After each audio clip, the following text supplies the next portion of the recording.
ஆதியாகமம் 27ஆம் அதிகாரம். ஈசாக்கு முதிர்வயதானதினால் அவன் கண்கள் இருளடைந்து பார்வையற்று போன போது அவன் தன் மூத்த குமாரனாகிய ஏசாவை அழைத்து, என் மகனே என்றான். அவன், இதோ இருக்கிறேன் என்றான். அப்பொழுது அவன், நான் முதிர்வயதானேன், என் மரணம் இன்ன நாளில் என்று அறியேன். ஆகையால் நீ உன் ஆயுதங்களாகிய உன் அம்பரா தோணியையும் உன் வில்லையும் எடுத்துக்கொண்டு வனத்துக்குப் போய் எனக்காக வேட்டையாடி அதை எனக்கு பிரியமாயிருக்கிற ருசியுள்ள பதார்த்தங்களாகச் சமைத்து நான் புசிக்கவும் நான் மரணமடையும் முன்னே என் ஆத்துமா உன்னை ஆசீர்வதிக்கவும் என்னிடத்தில் கொண்டு வா என்றான். ஈசாக்கு தன் குமாரனாகிய ஏசாவோடே பேசுகையில் ரெபெக்காள் கேட்டுக் கொண்டிருந்தாள். ஏசா வேட்டையாடி கொண்டு வரும்படி வனத்துக்குப் போனான். அப்பொழுது ரெபெக்காள் தன் குமாரனாகிய யாக்கோபை நோக்கி, உன் தகப்பன் உன் சகோதரனாகிய ஏசாவை அழைத்து, நான் புசித்து எனக்கு மரணம் வரும் முன்னே கர்த்தரை முன்னிட்டு உன்னை ஆசீர்வதிக்கும்படி நீ எனக்காக வேட்டையாடி அதை எனக்கு ருசியுள்ள பதார்த்தங்களாக சமைத்துக் கொண்டு வா என்று சொல்ல கேட்டேன். ஆகையால் என் மகனே, என் சொல்லை கேட்டு நான் உனக்கு கற்பிக்கிறபடி செய். நீ ஆட்டு மந்தைக்குப் போய் 2 நல்ல வெள்ளாட்டு குட்டிகளை கொண்டு வா. நான் அவைகளை உன் தகப்பனுக்கு பிரியமானபடி ருசியுள்ள பதார்த்தங்களாக சமைப்பேன். உன் தகப்பன் தாம் மரணமடையும் முன்னே உன்னை ஆசீர்வதிக்கும்படி அவர் புசிப்பதற்கு நீ அதை அவரிடத்தில் கொண்டு போக வேண்டும் என்றாள். அதற்கு யாக்கோபு தன் தாயாகிய ரெபெக்காளை நோக்கி, என் சகோதரனாகிய ஏசா ரோமம் மிகுந்தவன், நான் ரோமமில்லாதவன். ஒருவேளை என் தகப்பன் என்னை தடவி பார்ப்பார், அப்பொழுது நான் அவருக்கு எத்தனாய் காணப்பட்டு என் மேல் ஆசீர்வாதத்தை அல்ல சாபத்தை வர பண்ணிக்கொள்வேனே என்றான். அதற்கு அவன் தாய், என் மகனே, உன்மேல் வரும் சாபம் என் மேல் வரட்டும், என் சொல்லை மாத்திரம் கேட்டு நீ போய் அவைகளை என்னிடத்தில் கொண்டு வா என்றாள். அவன் போய் அவைகளை பிடித்து தன் தாயினிடத்தில் கொண்டு வந்தான். அவனுடைய தாய் அவன் தகப்பனுக்கு பிரியமானபடி ருசியுள்ள பதார்த்தங்களை சமைத்தாள். பின்பு ரெபெக்காள் வீட்டிலே தன்னிடத்தில் இருந்த தன் மூத்த மகனாகிய ஏசாவின் நல்ல வஸ்திரங்களை எடுத்து தன் இளைய மகனாகிய யாக்கோபுக்கு உடுத்தி வெள்ளாட்டுக் குட்டிகளின் தோலை அவன் கைகளிலேயும் ரோமமில்லாத அவன் கழுத்திலேயும் போட்டு தான் சமைத்த ருசியுள்ள பதார்த்தங்களையும் அப்பங்களையும் தன் குமாரனாகிய யாக்கோபின் கையிலே கொடுத்தாள். அவன் தன் தகப்பனிடத்தில் வந்து, என் தகப்பனே என்றான். அதற்கு அவன், இதோ இருக்கிறேன், நீ யார், என் மகனே என்றான். அப்பொழுது யாக்கோபு தன் தகப்பனை நோக்கி, நான் உமது மூத்த மகனாகிய ஏசா, நீர் எனக்கு சொன்னபடியே செய்தேன். உம்முடைய ஆத்துமா என்னை ஆசீர்வதிக்கும்படி நீர் எழுந்து உட்கார்ந்து நான் வேட்டையாடி கொண்டு வந்ததை புசியும் என்றான்.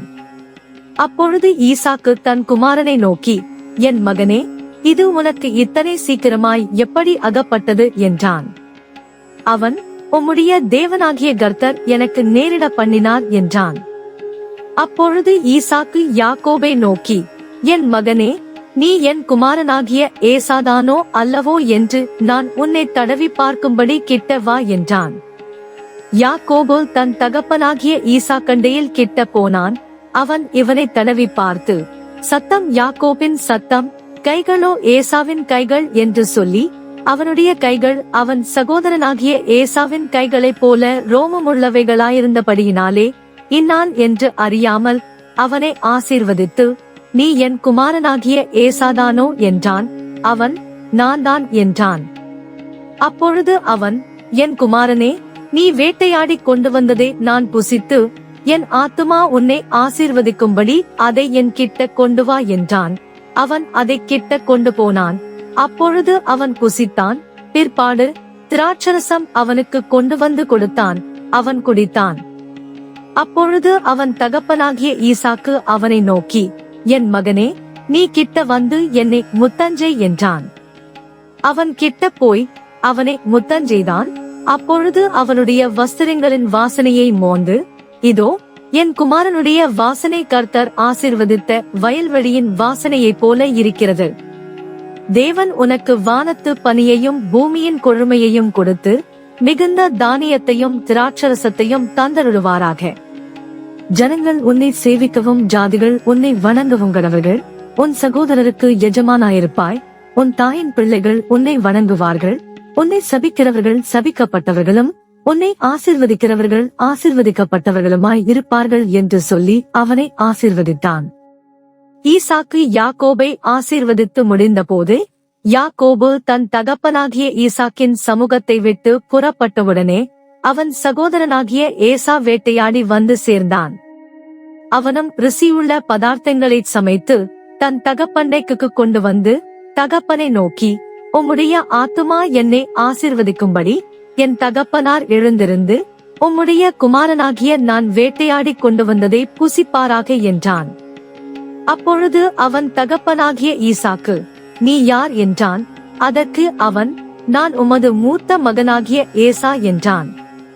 அப்பொழுது ஈசாக்கு மிகவும் பிரமித்து நடுங்கி, வேட்டையாடி எனக்கு கொண்டு வந்தானே, அவன் யார்? நீ வருமுன்னே அவை எல்லாவற்றிலும் நான் புசித்து அவனை ஆசீர்வதித்தேனே, அவன் ஆசீர்வதிக்கப்பட்டவனாகவும் இருப்பான் என்றான். ஏசா தன் தகப்பனுடைய வார்த்தைகளை கேட்டவுடனே மிகவும் மனங்கசந்து உரத்த சத்தமிட்டு அலறி தன் தகப்பனை நோக்கி, என் தகப்பனே, என்னையும் ஆசீர்வதியும் என்றான். அதற்கு அவன், உன் சகோதரன் தந்திரமாய் வந்து உன்னுடைய ஆசீர்வாதத்தை பெற்றுக் கொண்டான் என்றான். அப்பொழுது அவன் பெயர் யாக்கோபு என்னப்படுவது சரியல்லவா? இதோடே 2 தரம் என்னை மோசம் போக்கினான். என் சேஷ்ட புத்திர பாகத்தை எடுத்துக் கொண்டான். இதோ இப்பொழுது என் ஆசீர்வாதத்தையும் வாங்கிக் கொண்டான் என்று சொல்லி, நீர் எனக்கு ஒரு ஆசீர்வாதத்தையாகிலும் வைத்து வைக்கவில்லையா என்றான். ஈசாக்கு ஏசாவுக்கு பிரதியுத்தரமாக, இதோ நான் அவனை உனக்கு எஜமானாக வைத்தேன். அவன் சகோதரர் எல்லாரையும் அவனுக்கு ஊழியக்காரராக கொடுத்து அவனை தானியத்தினாலும் திராட்சரசத்தினாலும் ஆதரித்தேன். இப்பொழுதும் என் மகனே, நான் உனக்கு என்ன செய்வேன் என்றான். ஏசா தன் தகப்பனை நோக்கி, என் தகப்பனே, இந்த ஒரே ஆசீர்வாதம் மாத்திரமா உம்மிடத்தில் உண்டு? என் தகப்பனே, என்னையும் ஆசீர்வதியும் என்று சொல்லி ஏசா சத்தமிட்டு அழுதான். அப்பொழுது அவன் தகப்பனாகிய ஈசாக்கு அவனுக்கு பிரதியுத்தரமாக, உன் வாசஸ்தலம் பூமியின் சாரத்தோடும் உயர வானத்திலிருந்து இறங்கும் பனியோடும் இருக்கும். உன் பட்டயத்தினாலே நீ பிழைத்து உன் சகோதரனை சேவிப்பாய். நீ மேற்கொள்ளும் காலம் வரும்போதோ உன் கழுத்தில் இருக்கிற அவனுடைய நுகத்தடியை முறித்து போடுவாய் என்றான். யாக்கோபை தன் தகப்பன் ஆசீர்வதித்தது நிமித்தம் ஏசா யாக்கோபை பகைத்து, என் தகப்பனுக்காக துக்கிக்கும் நாட்கள் சீக்கிரமாய் வரும், அப்பொழுது என் சகோதரனாகிய யாக்கோபை கொன்று போடுவேன் என்று ஏசா தன் இருதயத்திலே சொல்லிக் கொண்டான். மூத்த மகனாகிய ஏசாவின் வார்த்தைகள் ரெபெக்காளுக்கு அறிவிக்கப்பட்டது. அப்பொழுது அவள் தன் இளைய மகனாகிய யாக்கோபை அழைத்து, உன் சகோதரனாகிய ஏசா உன்னை கொன்று போட நினைத்து தன்னை தேற்றிக் கொள்ளுகிறான். ஆகையால் என் மகனே, நான் சொல்வதை கேட்டு எழுந்து புறப்பட்டு ஆரானில் இருக்கிற என் சகோதரனாகிய லாபானிடத்துக்கு ஓடிப்போய் உன் சகோதரனுடைய கோபம் தணியும் மட்டும் சில நாள் அவனிடத்திலே இரு. உன் சகோதரன் உன்மேல் வைத்த கோபம் தணிந்து நீ அவனுக்கு செய்ததை அவன் மறந்தபின் நான் ஆள் அனுப்பி அவ்விடத்திலிருந்து உன்னை அழைப்பிப்பேன். நான் ஒரே நாளில் உங்கள் இருவரையும் ஏன் இழந்து போக வேண்டும் என்றாள். பின்பு ரெபெக்காள் ஈசாக்கை நோக்கி, ஏத்தின் குமாரத்திகள் நிமித்தம் என் உயிர் எனக்கு வெறுப்பாயிருக்கிறது. இந்த தேசத்து பெண்களாகிய ஏத்தின் குமாரத்திகளில் யாக்கோபு ஒரு பெண்ணை கொள்வானானால் என் உயிர் இருந்து ஆவதென்ன என்றாள்.